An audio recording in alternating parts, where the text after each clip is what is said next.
अस्सलामुअलैकुम प्यारे दोस्तों, उम्मीद है आप सब खैरियत से होंगे। पहले की तरह आज भी मैं आप लोगों के सामने एक खूबसूरत कहानी पेश कर रहा हूँ। तो चलो चलते हैं इस खूबसूरत कहानी की तरफ। एक फकीर दरिया के किनारे बैठा था। किसी ने पूछा, बाबा क्या कर रहे हो? फकीर ने कहा, इंतज़ार कर रहा हूँ कि मुकम्मल दरिया बह जाए तो फिर मैं पार करूँगा। इस आदमी ने कहा, कैसी बात करते हो बाबा? मुकम्मल पानी बहने का इंतज़ार में तो तुम कभी दरिया पार ही नहीं कर पाओगे।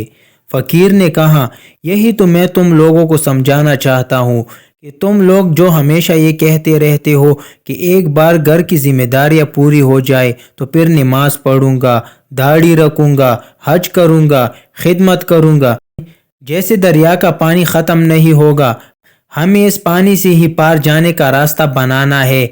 इसी तरह ज़िंदगी ख़त्म हो जाएगी पर ज़िंदगी के काम और जिम्मेदारी कभी ख़त्म नहीं होंगे। दोस्तों, ये एक कहानी नहीं थी, इसमें एक बहुत बड़ा और गहरा सबक मौजूद था, अगर कोई समझ पाए तो दोस्तों उम्मीद है आपको वीडियो अच्छी लगी होगी। अगर वीडियो अच्छी लगी है तो मेरे चैनल को सब्सक्राइब कर देना और मिलते हैं अगली वीडियो में। शुक्रिया।